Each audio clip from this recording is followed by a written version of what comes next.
is National Non-Fiction November, which this year ties in with the anniversary of World War I. Joining us now on the book show from the UK is Martin Laurie to talk about his book, Cupid's War.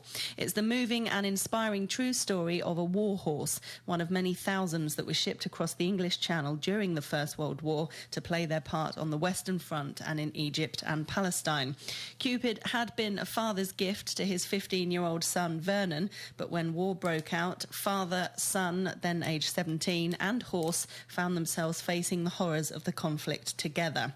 Martin Laurie, who we're going to be chatting to now, is the grandson of Vernon, Cupid's owner, and with the aid of letters home from the war written by his grandfather and great-grandfather, together with family documents and photographs, Martin Laurie has pieced together this astonishing story that tells us so much about the millions of animals from both sides who fought in the Great War. Thanks ever so much for joining us, Martin. Thank you for having me. And what a fantastic story this must be. When did you find out about your grandfather and his horse? Well, I was very lucky when I was growing up, in the sort of 60s and 70s. I spent a lot of time with my grandfather, and he had a lifelong love of horses.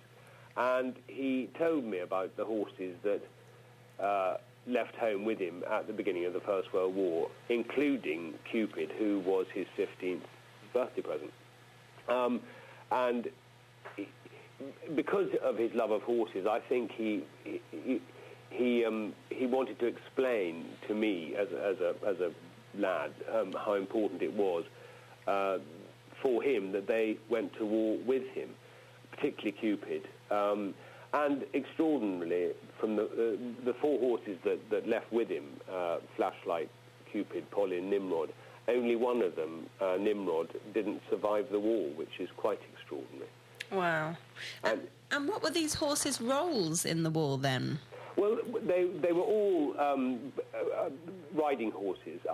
They weren't pulling guns and they weren't pulling wagons because they were being ridden rather than towing, because they were actually hunters before the war, and so they were literally for riding. They weren't they were artillery, so they were used for really as transport more than anything else, because they didn't have vehicles in those days, and so yeah, they were riding horses completely. And then you asked earlier about how I got to know about Cupid.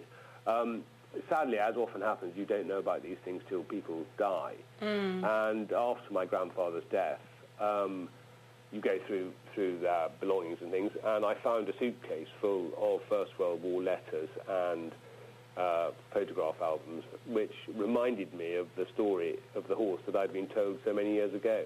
And I thought that it was just worth recording because it was different. I bet it was so thrilling going through all these letters, was it? It was very thrilling and really quite moving, because I had no idea they existed. And although he told me about the horses, he never mentioned the fighting, and which they never did, I think. And the horses were most important to him, and he loved them, and particularly Cupid, because I think he remembered Cupid so well because he was given it as given her as a 15th birthday present, and I suppose in 1911, as it was then, when you're given a horse as a 15th birthday present, it's a bit like a young man being given a motor car today. It must have been hugely exciting. Absolutely.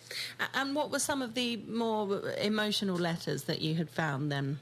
I think really, as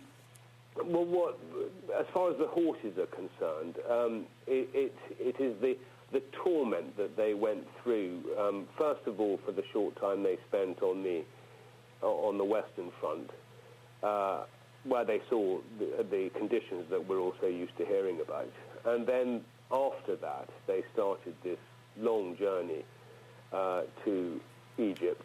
And although, unlike the people who served on the Western Front, who were in action the whole time, this lot went, first they travelled to the south of France, and then they got to Egypt. And they were there in defence of the Suez Canal, and they didn't really see any action until March 1917. So it was a different type of war for them. But the conditions that they had to live in, with the shortage of water, the disease, which was rife amongst the men, and a lot of problems with the horses because of the lack of water and the flies that would irritate and send any sort of scrape or wound septic, I think was hugely problematic. And I think it's very moving when you read the letters and look at the notes that they wrote and see the photographs, the devotion that they had to their horses, particularly the horses that had travelled with them from England at the very beginning of the war. It was like having a little bit of home with you, I think. These horses must have been completely worn out. I think they were. And it is extraordinary to think how they survived, particularly in the desert, when they started to cross the Sinai Desert, where each day's march really was planned between the distance between the freshwater wells, because it was the only way that they could water the horses. And when they got to these wells, the water was sort of brackish and not very palatable. And I think it was a huge struggle to keep the horses in good enough condition to do their work, because they were, particularly the draft horses, which were pulling the guns. It was an enormous effort for them, and I think it's amazing that so many survived, actually. We talk a lot about men who, and women, of course, but in the First World War, primarily men at war, and what they must have thought being at war, and how many of them were just doing it as a duty, and were just kind of following the crowd and doing what they were told. I suppose that lifelong question, we don't know what's going on in animals' heads, and it's weird to try and think what these horses must have thought about what they were doing. I think it is, and it is, as you say, it's very difficult to put thoughts into horses or any animal. But the change in lifestyle that they had and literally overnight at the beginning of the war, one day they were living either as farm horses or dray horses or plough horses, and they were then literally overnight sort of commandeered to press ganged almost into the army, where their life was completely changed. My great-grandfather, the first job he had on mobilization on the 5th of August 1914 was to buy 131 horses for his battery, and he also then his own horses came too, namely the Flashlight, Nimrod, Cupid and Polly, and these horses, he went round with a vet and a policeman looking at horses, and they were being vetted, and if they were good enough, then they were taken.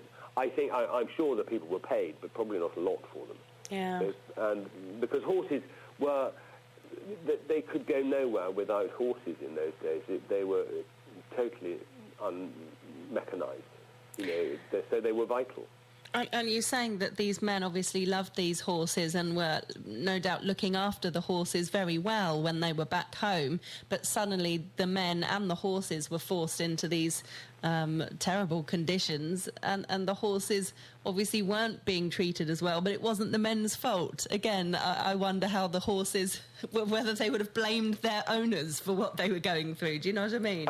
I do, and I think it's difficult to answer, really, because we don't know. But I'm absolutely sure that the men will have done everything within their powers to make the horses comfortable.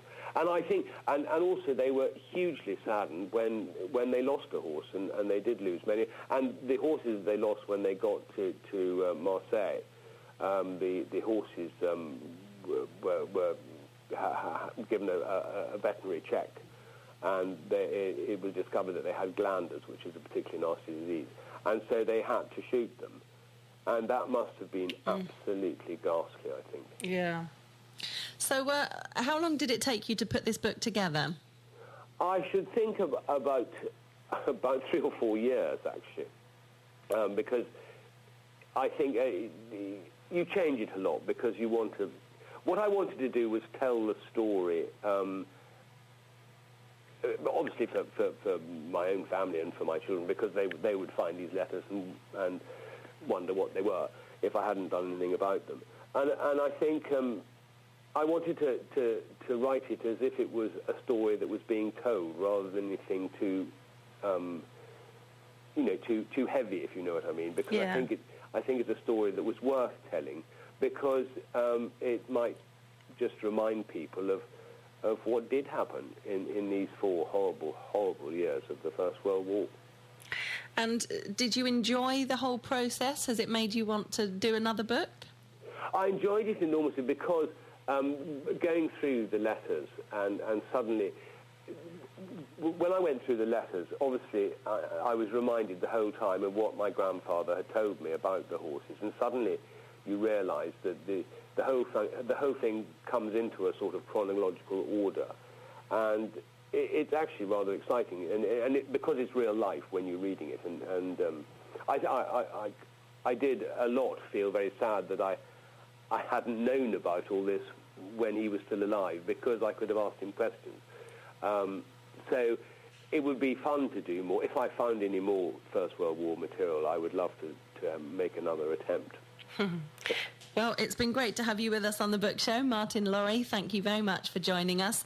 And if listeners want to get a copy of your book, it's called Cupid's War, the true story of a horse that went to war. Martin, thank you very much for joining us. Thank you very much for having me. The Book Programme, presented by Hannah Murray.